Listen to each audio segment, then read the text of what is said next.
TNA Wrestling crossed the line again for its Against All Odds pay-per-view. It is not long finished. Surprises, great matches galore on the show. We'll get into it right now and right here on the Hitting the Turnbuckle channel. Now, as always, before these PLEs, PPVs, whatever you want to call them, there are pre-shows or countdowns in this case to Against All Odds, and TNA ran two matches on those pre-show matches. The first one being Sami Callihan against Jonathan Gresham in a great pound for pound, very what is the word I'm trying to say? It was just a great battle between these two experienced heads in the ring, and it really was interesting with Gresham, the new character, Callahan just returning to TNA, and it really made up for a really good open, a solid, getting the crowd going opener. Now, the interesting thing about this was, I said on the TNA review, I expected Jonathan Gresham to pick up the victory because his character's still new. You know, we're still seeing this, getting to grips with this octopus character with the ink and all of that stuff. I was wrong on this. And I was wrong because Kushida returns to TNA after being unwell from his match with Jonathan Gresham, spewing out the stuff that, the ink that Jonathan Gresham has used. And while the referee was distracted, Kushida attacks Gresham and he swabs some of the ink out of Gresham's mouth and basically takes it away. And as Gresham turns back around, the Cactus Driver 97 from Callahan picks up the victory. It's interesting to see where they're going with this. So why did Kushida swap the ink? What's going on there? Maybe we'll find out this coming week at Impact. But nevertheless, Sami Callihan picks up the victory with a little bit of help from Kushida, who puts the ink in a vial. And it's interesting, a vow, sorry. It's just going to be interesting to see what they do with that. I'm very intrigued by what that's going to do going forward as we watch Impact Wrestling this week. And don't forget, Against All Odds was on the TNA Plus app and on for the TV, and Impact Wrestling will be on the TNA Plus app as well. And of course, ASX TV over in the States.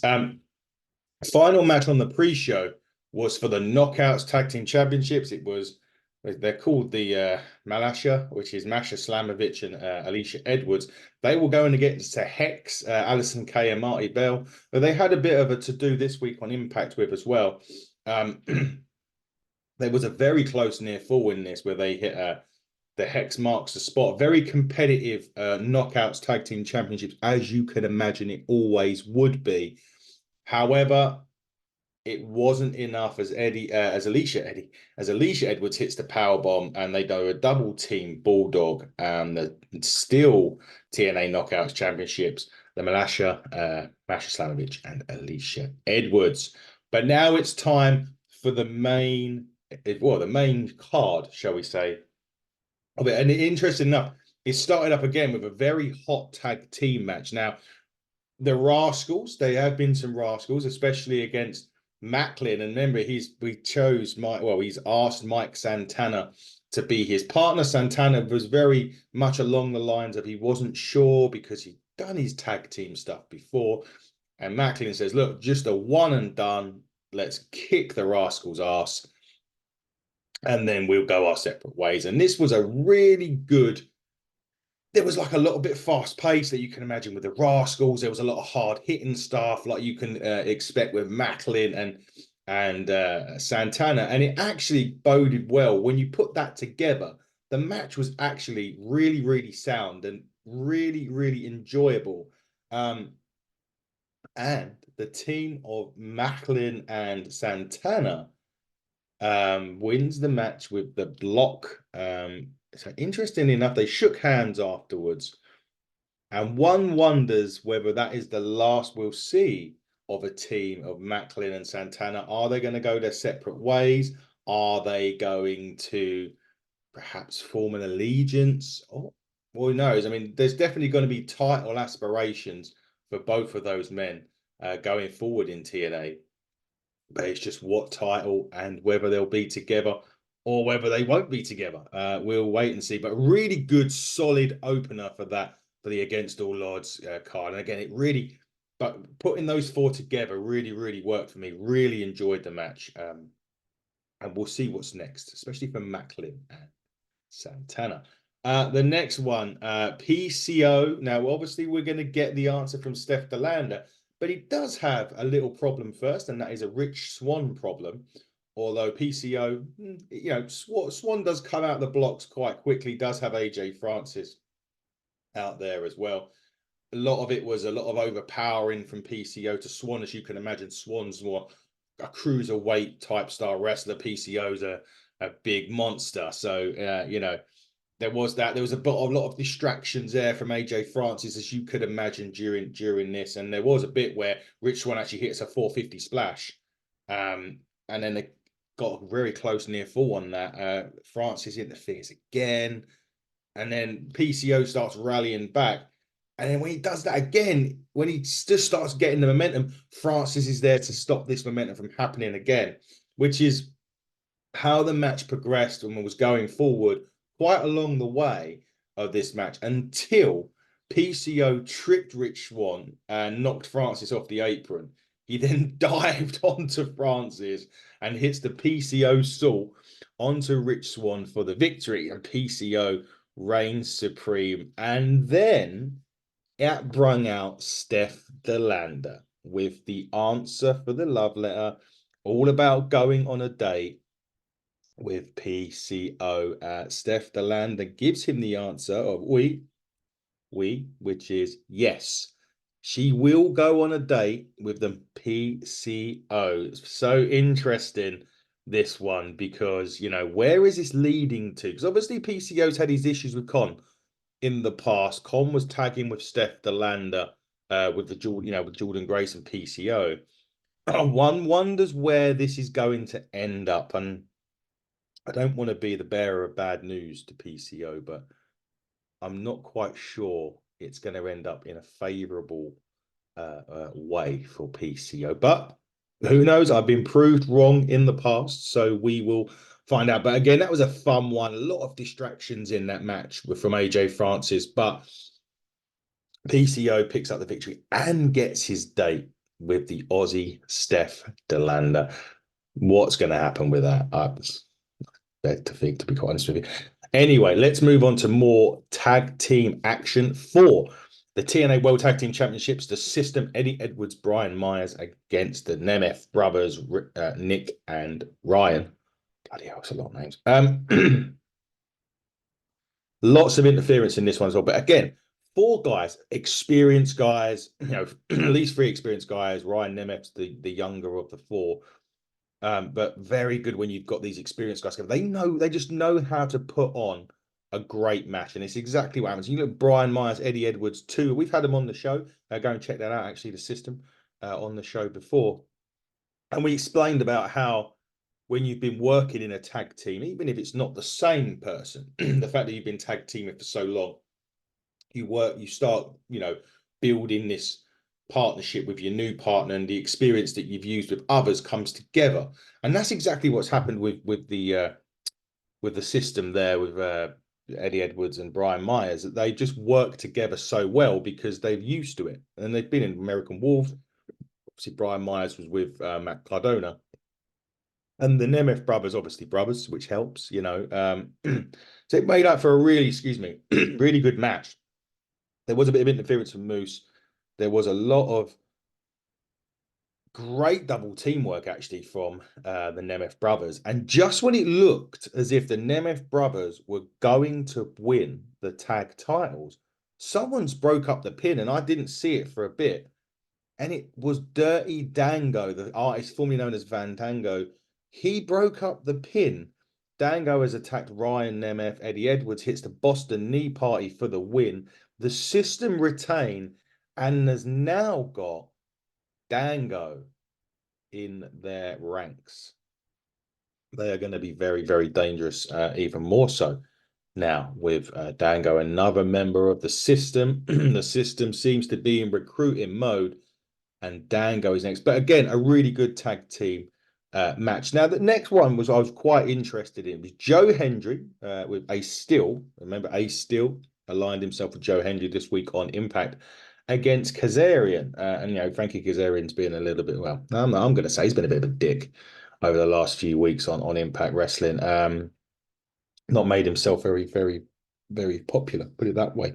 But again, the experience with Kaz and Joe Hendry. Joe Hendry's been around the business quite a lot. It was another like really good pay-per-view. And this is a pay-per-view when you expect it, but pay-per-view quality matches. And they done this in an abundance on this. And Joe Hendry and Kaz left it all in there, to be honest. I do think there's more to come from this match. And there was a bit in there right near the end of this where there was a belly to back suplex from Joe Hendry. And as he done that, Kaz actually lands on Joe Hendry and gets the victory. Now, however, when you show the replay, Kaz had a weapon that he hit Joe Hendry with during that belly to back suplex. So he hit him with a weapon. That's what's made him fall on top of him. And as Kazarian was attacking Joe Hendry with the chicken win, out comes Ace Steel. At this point, Kaz shoves Ace Steel, and Ace Steel has dropped him with a punch. Now, I do believe this week on Impact is going to be a street fight between Ace Steel and Frankie Kazarian on Impact in a street fight. That should be very interesting. I believe that match was made a bit later on down the line there, down on the pay-per-view. And that will be for Ace Steel, what we know what's happened to him in the past. He gets to take out some aggression on Frankie Kazarian this week on Impact. Should be an interesting match. Now, Mustafa Ali, X Division champion, taking on Trent Seven. Now, if you remember, Speedball Mountain beat Bullet Club ABC in a tag match. Then Speedball Mountain went against each other for the winner to take on Mustafa Ali, and that was won by Trent Seven because Singh interfered, costing Speedball Bailey the opportunity and delivering it to Trent Seven. Have you followed? Right. So this match is now the knockouts. Jesus Christ! The X Division Championship. It's early, people. The pay-per-view's not long finished. X Division Championship. Mustafa Ali, Trent Seven. Really, again, a clash of styles. But as I've said before on here, Trent Seven has been a luchador. Yes, it's true. You go to watch some of the old Rev Pro stuff, you'll see him with a mask. But Trent Seven can work a variety of different styles. He can do hard hitting, he can do sort of heavyweight style, and he can do X Division style, and certainly can do lucha style. So this was a really good. Again, I said the word last time, pay-per-view quality. This really was. This was fantastic, and I really enjoyed this. And actually, interestingly, because Ali was working on Trent Seven's legs during this, Trent hits Ali low, hits the burning hammer for a 2. And I thought when he hit the burning hammer that we were going to crown a new X Division champion. I was quite surprised, but he got a 2.9. And then Ali does hit the 450 splash onto Trent's legs and then locks him into a sharpshooter for the tap out. And that is that is how the match ended. Tap out victory for Ali.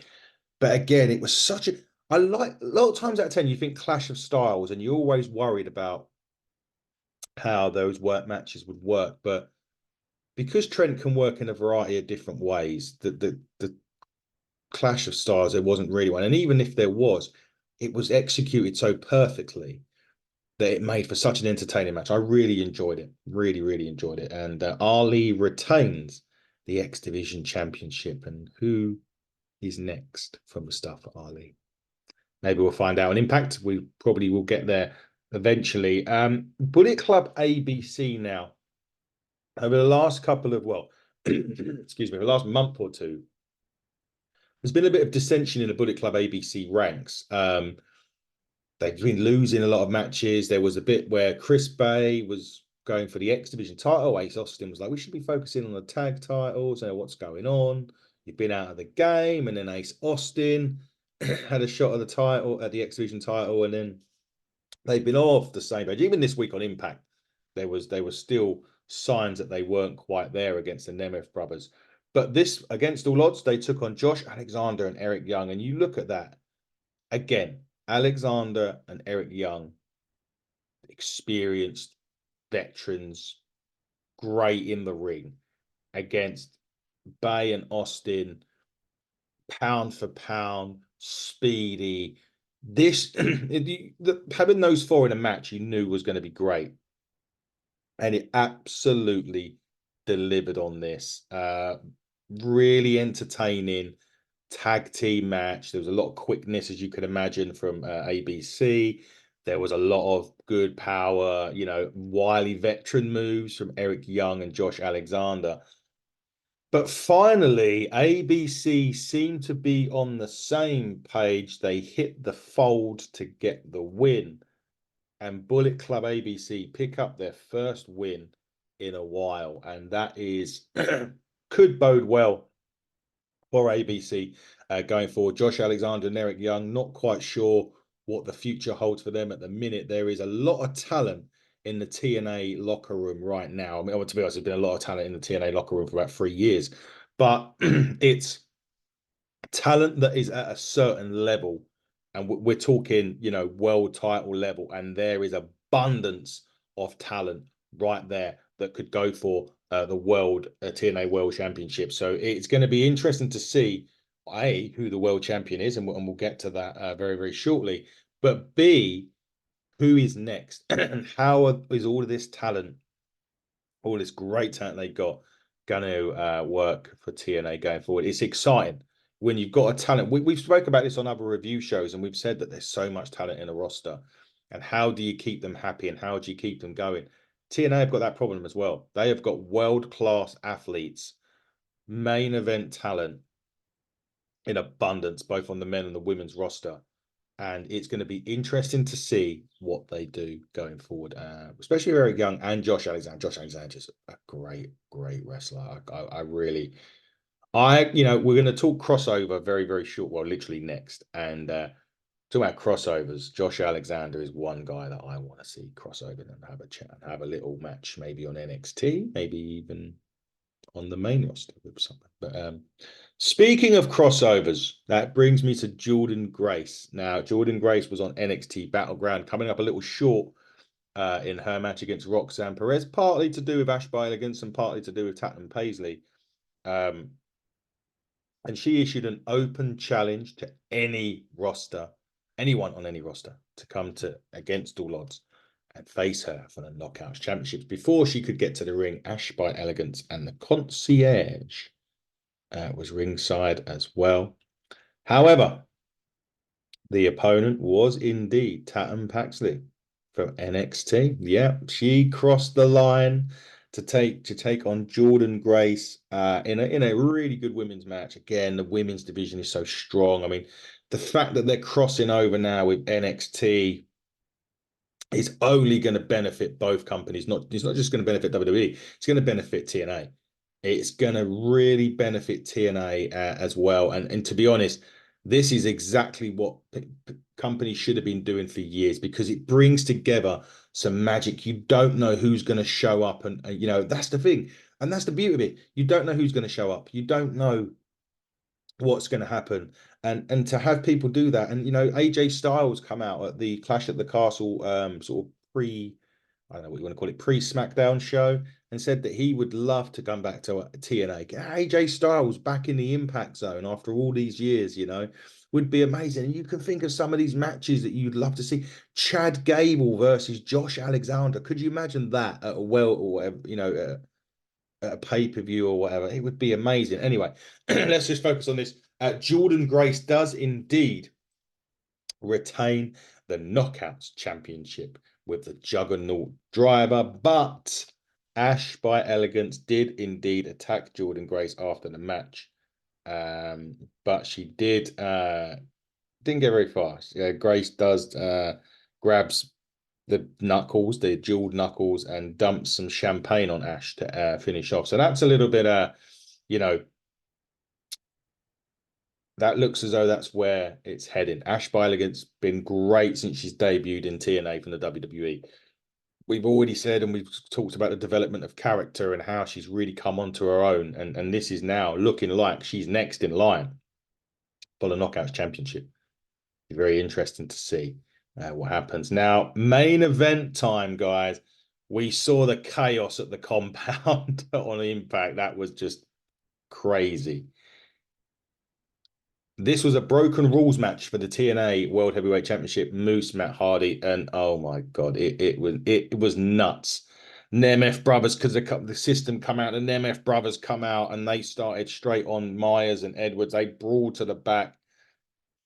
There was an early side effect on the apron, and there's a twist of fate early doors for a two, but then Moose just absolutely blasted Hardy with a trash can. It's just crazy. I mean, this was just absolute bananas. It had cookie sheets, tables, chairs, garbage cans, you name it. It had ladders, for Christ's sake. It had everything. New York Patriots football helmet, NFL helmet, kendo sticks. We had Alicia Edwards come out and breaks up a pinfall. Rebby Hardy come out.